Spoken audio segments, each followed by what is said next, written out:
మాయమైన బియ్యం. చందమామ కథ. ఒక గ్రామంలో హయగ్రీవుడనే గృహస్థుడుండేవాడు. అసలే దారిద్ర్యంతో బాధపడే హయగ్రీవుడికి అనారోగ్యం కూడా కలిగి సంసారం వెళ్లబుచ్చటం అసాధ్యమైపోయింది. భార్యా బిడ్డలు పడుతున్న కష్టాలు చూడలేక అతను ఇల్లు విడిచి బయలుదేరాడు. ఎక్కడన్నా ఇంత సంపాదించగలిగితేనే ఇంటికి తిరిగి రావాలని, లేకపోతే దేశాలు పట్టుపోవాలని అతని ఉద్దేశం. బక్కచిక్కి బలహీనంగా ఉన్నవాడికి ఎవరు పనిస్తారు? హయగ్రీవుడికెక్కడా ఎలాంటి పని దొరకలేదు. పూర్తిగా జీవితం మీద విరక్తి చెంది అతను ఒక అరణ్యంలో ప్రవహిస్తున్న నది వద్దకు వెళ్ళి అందులో దూకేశాడు. ఆ సమీపంలోనే తపస్సు చేసుకునే ముని ఒకడిది చూసి పరిగెత్తుకుంటూ వచ్చి హయగ్రీవుణ్ణి నది నుంచి బయటికి లాగి అతని విషాదగాథ విని, నేను నీకొక మంత్రం ఉపదేశిస్తాను. దాని సహాయంతో 3 రోజుల పాటు నువ్వు కోరుకున్న ఆహార పదార్థాలు లభిస్తాయి. అటు తరువాత ఆ మంత్రం నీకు పారదు. అందుచేత దాన్ని మరెవరికైనా ఇచ్చేయి. మంత్రాన్ని ఇవ్వటానికి ఎవరూ దొరకపోతే దాన్ని అలాగే వదిలేయి. మంత్రశక్తి నీ చేతిలో ఉన్న 3 రోజులు సత్తు కలిగించే ఆహారాన్ని తిని అలా సంపాదించుకున్న బలంతో పనిచేసుకో అన్నాడు. హయగ్రీవుడు సంతోషంగా ఇంటికి తిరిగి వచ్చి ముని చెప్పిన మంత్రం జపించి తమ ఇంటికి ఆ రోజు కావలసిన బియ్యము, పప్పులు, కాయగూరలు, పాలు, పెరుగు, నెయ్యి, వంట సామాగ్రి వగైరా కోరుకున్నాడు. 3 రోజుల పాటు హయగ్రీవుడి కుటుంబం కడుపు నిండా మంచి ఆహారం తిన్నారు. 3వ రోజున హయగ్రీవుడు మంత్రం జపించి మరి 3 రోజులకు సరిపడే ఆహార పదార్థాలు కోరుకుని నిలువ చేశాడు. మర్నాడు నుంచి తనకు ఆ మంత్రం పనిచేయదు కనుక దాన్ని ఎవరికిద్దామా అనుకుంటూ ఉండగా 3వ నాటి సాయంకాలం ఒక బిచ్చగాడు ఆకలితో అతని ఇంటి ముందుకు వచ్చి శోష వచ్చి పడిపోయాడు. హయగ్రీవుడికి ఆకలి శోష ఏమిటో తెలుసు. అందుచేత అతను ఆ బిచ్చగాడికి తెలివి తెప్పించి తన ఇంట్లోకి తీసుకుపోయి భోజనం పెట్టాడు. తరువాత అతను ఆ బిచ్చగాడికి తనకు తెలిసిన మంత్రం గురించి వివరంగా చెప్పి ఆ మంత్రం సహాయంతో 3 రోజుల పాటు సుఖంగా భోజనం చేసి బలం తెచ్చుకోమని, ఆ తరువాత మరెవరికన్నా ఉపదేశించమని అన్నాడు. బిచ్చగాడు హయగ్రీవుడి వద్ద మంత్రం నేర్చుకుని వెళ్ళి దాన్ని జపించి ఒక బస్తా బియ్యం కావాలని కోరుకున్నాడు. మరుక్షణమే అతని గుడిసెలో ఒక బియ్యం బస్తా దబీమని పడింది. బిచ్చగాడి భార్య సంతోషంతో నాట్యం చేసింది.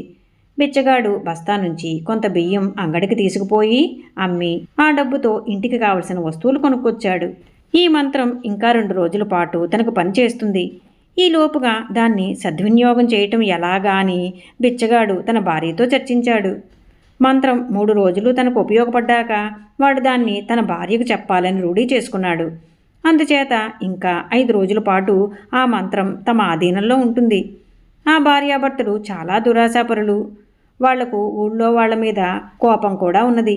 ఎందుకంటే వాళ్ళు తమకు రోజు బియ్యం వెయ్యరు. ఒక్కొక్కప్పుడు విసుక్కుని పొమ్మంటారు.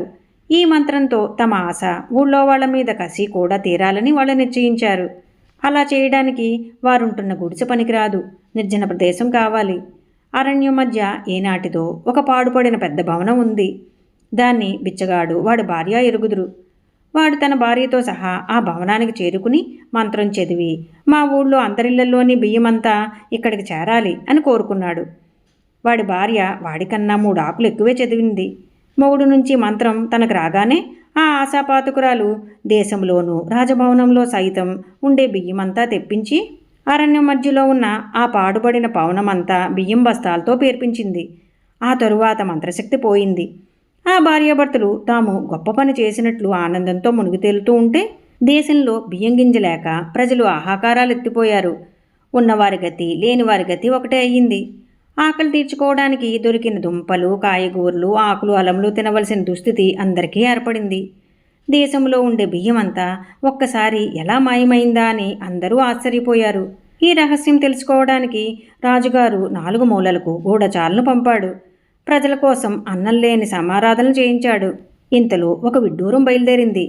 ప్రతి ఇంటి నుంచి ఎలుకలు బయలుదేరాయి. బియ్యం మాయమయ్యాక ప్రజలు తమ ఇళ్లల్లో ఉండే అపధాన్యాలన్నీ తినేశారు.